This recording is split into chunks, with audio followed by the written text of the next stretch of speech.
United States military began major combat operations in Iran. Strikes were part of Operation Rising Lion. Operation Rising Lion. Operation Rising Lion. On a quiet morning in Tehran, by 9:27 a.m., everything changed in a way that almost no one saw coming. Yet many had feared for years. This is Ali Khamenei, the most powerful man in Iran, who was suddenly at the center of one of the most calculated and daring operations in modern intelligence history. What looked like just another airstrike quickly revealed itself to be something far deeper, something that had been planned, tracked, and refined over months, maybe even years. The strikes were not random. They were precise, deliberate, and aimed at a very specific target.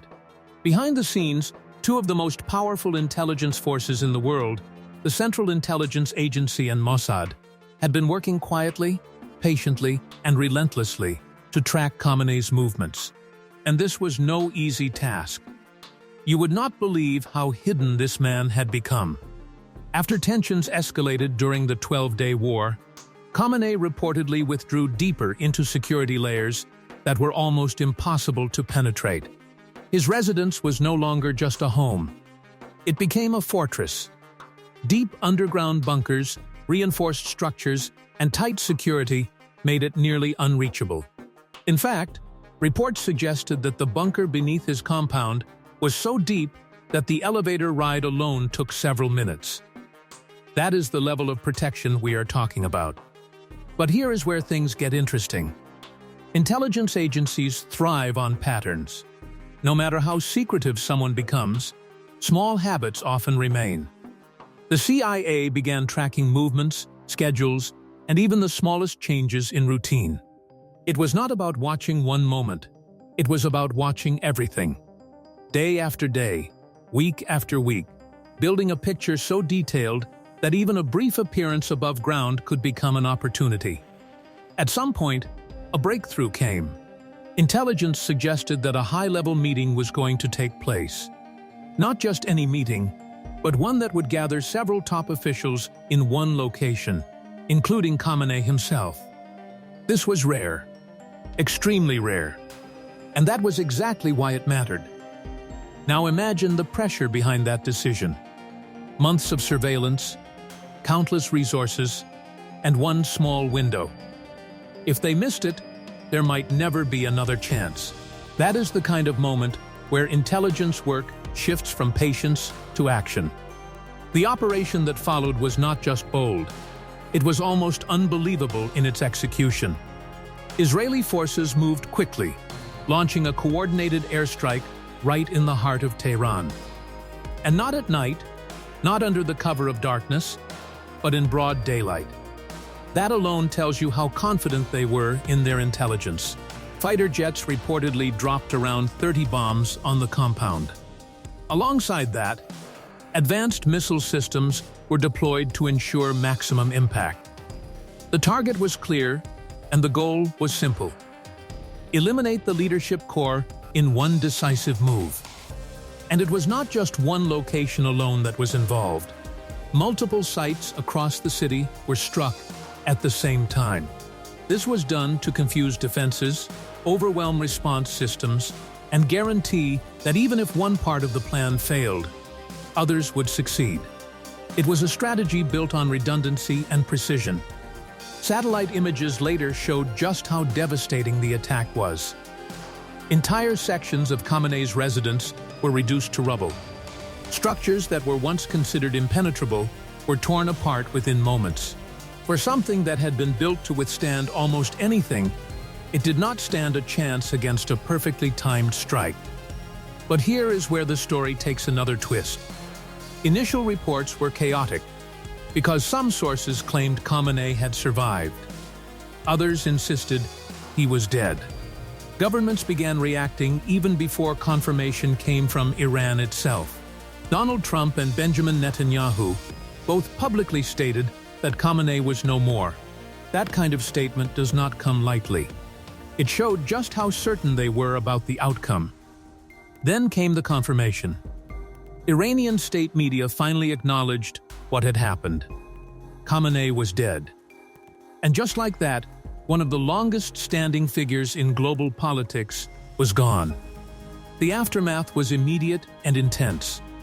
The Iranian government declared 40 days of mourning. 7 days were set aside as public holidays. State institutions shut down. The country entered a period of national grief, at least officially. But the reaction on the ground was not as uniform as you might expect. In some parts of Iran, people poured into the streets to mourn. Large crowds gathered, expressing grief, posting messages online, and honoring a man they saw as a symbol of resistance and leadership. In other areas, something very different happened. Celebrations broke out. Yes, celebrations. For years, Khamenei had been a deeply controversial figure, both inside and outside Iran. His death meant different things to different people, and those differences became visible almost immediately. Meanwhile, protests erupted in several countries. Pro-Iranian groups took to the streets, condemning the attack and calling for retaliation. The world was watching closely, because everyone knew this was not just the end of one man. It could be the beginning of something much bigger. Now let's rewind for a moment, because this was not the first time such an operation had been considered. Back in June 2025, during the 12-day war, there had already been discussions about targeting Khamenei. Plans were reportedly on the table. The opportunity was there. But the decision was blocked. At that time, Trump chose not to approve the strike. Think about that. The same operation that would later succeed had once been stopped at the highest level.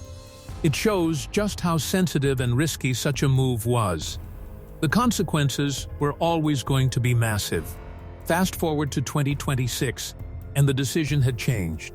The opportunity appeared again, but this time it was taken. And it was not just Khamenei who was affected. Reports indicated that several members of his family were also killed in the strike. His daughter, granddaughter, son-in-law, and daughter-in-law were all caught in the blast. It turned a military operation into something deeply personal and tragic. There were also conflicting reports about his wife, Mansoura Khojasta Bagherzadeh. Early claims suggested she had died from injuries. Later updates said she was still alive.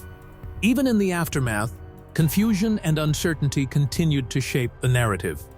Inside Iran's political system, the impact was immediate. The position of supreme leader is not just another political office. It is the highest authority in the country. And unlike many systems, there is no automatic successor waiting in line. The responsibility to choose a new leader fell to the assembly of experts. This is a powerful group, tasked with selecting and overseeing the supreme leader. But making that decision in a moment of crisis is no small task. In the meantime, an interim leadership structure was put in place. Key figures stepped forward to maintain stability. Masoud Pezeshkian, Gholam Hossein Mohseni Ejei, and Alireza Arafi were among those involved in guiding the country through the transition. But behind the scenes, pressure was building. The Islamic Revolutionary Guard Corps was reportedly pushing for a quick decision. In moments like this, power vacuums can be dangerous. The longer uncertainty lasts, the higher the risk of instability. And then, within days, a decision was made. Mojtaba Khamenei was appointed as the new supreme leader. It was a move that surprised some and confirmed the expectations of others. The transition was swift, but the implications were huge. Meanwhile, preparations began for Khamenei's funeral. Plans were made for ceremonies in Tehran and Mossad. These were expected to be large, symbolic events, reflecting the significance of his role in Iran's history.